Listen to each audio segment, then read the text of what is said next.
어마어마한 결과를 가져오기 위해 반드시 어마어마한 힘이 필요한 것은 아니다. 종종 한 분야의 교훈은 전혀 관련 없는 분야에도 중요한 무언가를 알려준다. 수십억 년 빙하기 역사를 보라. 빙하기는 돈을 키우는 방법에 관해 우리에게 무엇을 알려줄 수 있을까? 지구에 대한 우리의 과학 지식은 생각만큼 오래되지 않았다. 세상 원리를 이해하려면 종종 그 표면 아래로 깊이 파고 들어가야 할 때가 있는데 이는 아주 최근에서야 가능해졌다. 뉴턴이 별들의 움직임을 계산하고 수백 년이 흐른 뒤에야 우리는 지구에 대해 그저 기초적인 사항의 일부를 이해했을 뿐이다.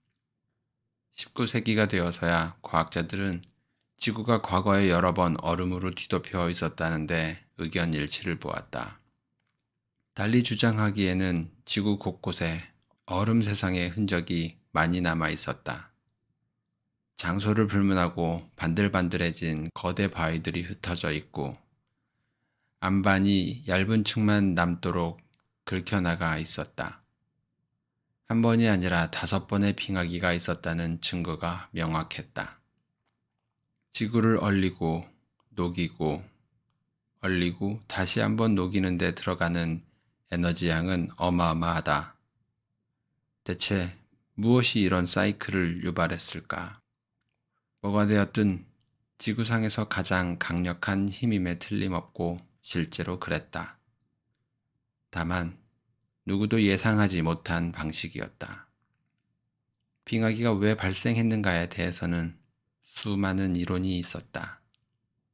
산맥이 위로 치솟으면서 지구의 바람이 심하게 바뀌어 기후가 변했을지 모른다는 의견이 있었다. 어떤 이들은 얼음이 자연적인 상태이고 종종 거대한 화산 폭발이 일어나 지구를 따뜻하게 만들었다는 아이디어를 주장하기도 했다. 하나같이 거창한 얘기였다.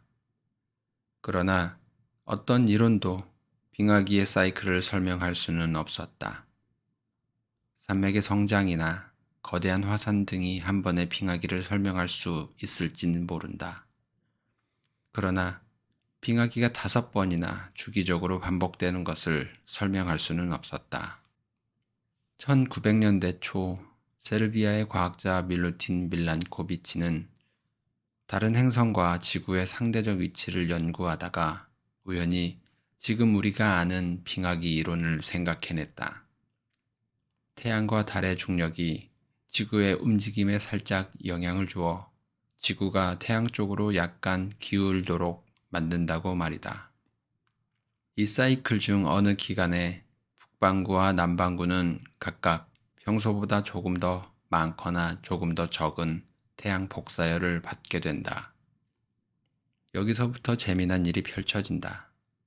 밀란코비치의 이론은 처음에는 기울어진 북반구 또는 남반구 때문에 지구를 얼음으로 뒤덮을 만큼 차가운 맹렬한 겨울이 생긴다고 가정했다.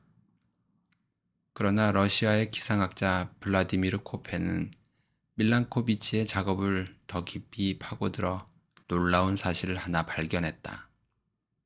범인은 추운 겨울이 아니라 약간 서늘한 여름이었다. 문제는 여름이 충분히 덥지 않아 지난 겨울의 온눈을 녹이지 못하면서 시작된다.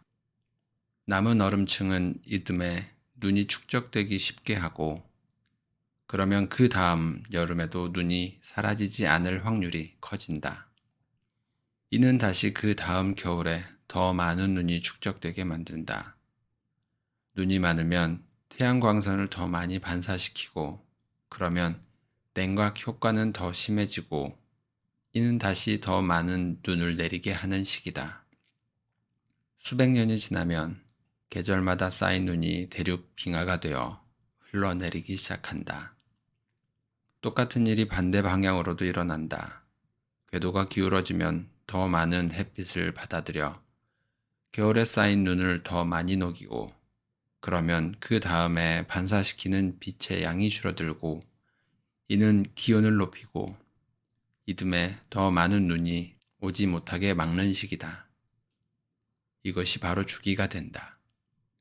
여기서 놀라운 것은 비교적 작은 조건의 변화로 얼마나 큰 일이 벌어질 수 있는가 하는 점이다. 서늘한 어느 여름에 녹지 않은 얼음층은 지구 전체가 몇 킬로미터 두께의 얼음으로 뒤덮이는 거대한 변화를 일으켰다. 빙하학자 그앤 슐츠는 이렇게 말했다. 얼음층을 유발하는 것은 눈의 양이 많아서가 아니다. 아무리 적더라도 그 눈이 남아있기 때문이다. 우리가 빙하기에서 얻을 수 있는 교훈은 이렇다. 어마어마한 결과를 가져오기 위해 반드시 어마어마한 힘이 필요한 것은 아니라는 사실이다. 작은 것이 불어나면, 그러니까 작은 성장이 미래 성장의 동력 같은 역할을 하게 되면 그 출발점이 거의 논리를 거부하는 것처럼 보일 정도로 비상한 결과를 낳는다. 너무나 비논리적이기 때문에 무엇이 가능하고 어디서 성장이 만들어지고 어떤 결과를 낳을 수 있는지 과소평가하게 된다. 돈도 마찬가지다.